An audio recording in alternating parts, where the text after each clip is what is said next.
নমস্কার। আজ আমরা অমরনাথ যাত্রার তৃতীয় দিন। গতকাল রাতে আমরা পৌঁছেছিলাম এই জম্মুতে। এই জম্মুর এই হোটেলে গতকাল আমরা রাত্রি নিবাস করেছি। আজ আমরা সকাল সকাল পেহেলগাঁওয়ের উদ্দেশ্যে আমরা বেরিয়ে পড়েছি। আমাদের পুরো টিম আমরা একসাথে আজকে অমরনাথ যাত্রার জন্য পেহেলগাঁওয়ের উদ্দেশ্যে বেরিয়ে পড়েছি। কম বেশি সকলেই জানেন যে পেহেলগাঁও থেকেই মূল যাত্রা শুরু হয়, যদিও হাঁটাপথটি শুরু হয় চন্দনবাড়ির থেকে। আপনার মাউন্টেনিয়ারিং অর্গানাইজেশনের যে টিম, সেই টিম আমরা যে অমরনাথ যাচ্ছি, সেই অমরনাথ দর্শন আমাদের সাথে সাথে আপনাদেরও করাবো।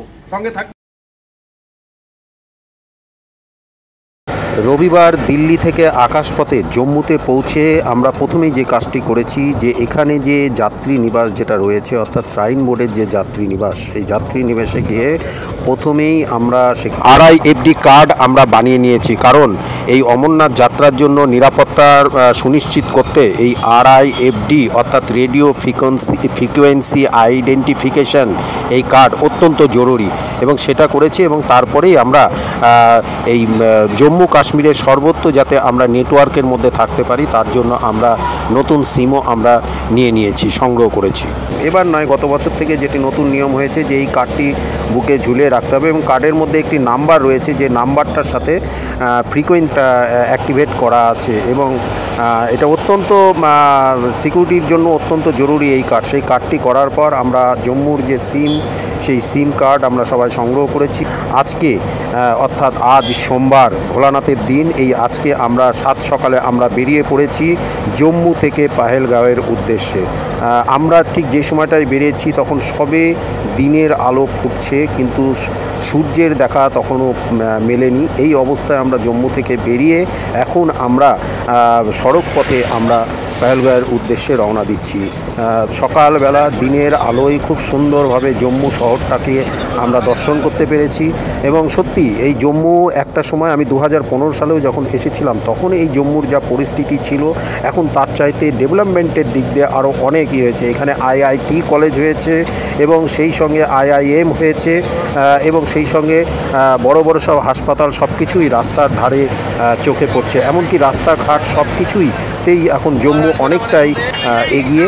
এবং যেটা দেখা গিয়েছে যে জম্মুতে একাধিক ফ্লাইওভার, সেই সঙ্গে বড় বড় ব্রিজ, এবং যে জাতীয় যে সড়ক, সেই সড়কটাও অত্যন্ত উন্নত মানের জাতীয় সড়ক তৈরি করা হয়েছে। এক কথায় বলতে গেলে যোগাযোগ ব্যবস্থার দিক দিয়ে জম্মুকে অনেকটাই পরিপূর্ণ করে তোলা হয়েছে, এমনকি শিক্ষার ক্ষেত্রেও। কারণ দেখেছি রাস্তার ধারে IIM, IIT সমস্ত কলেজ রয়েছে, বড় বড় সব কলেজ রয়েছে।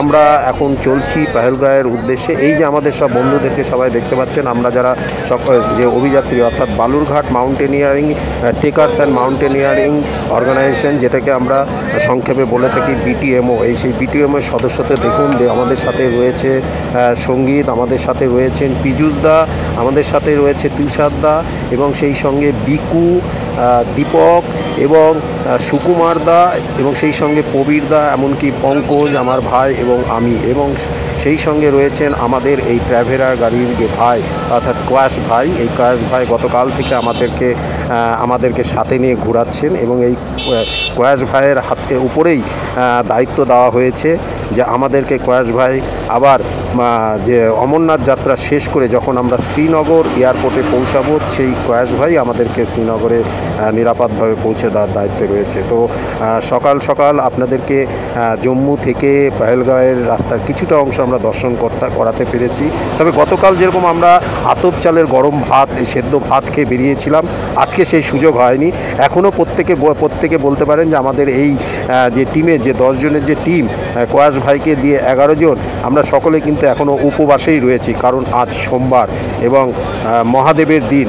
চেষ্টা করছি কতক্ষণ পর্যন্ত উপবাস থাকা যায়। হয়তো রাস্তায় গিয়ে কিছু না কিছু টিফিন করতেই হবে প্রত্যেককে, চেষ্টা করে যাব আজকে সোমবারটা সম্পূর্ণরূপেই বাবা ভোলানাথের নামে তন মন সব দিক দিয়ে নিয়োজিত রাখতে। সঙ্গে থাকবেন, ভালো থাকবেন, পরবর্তী ভিডিওর জন্য অপেক্ষা করবেন।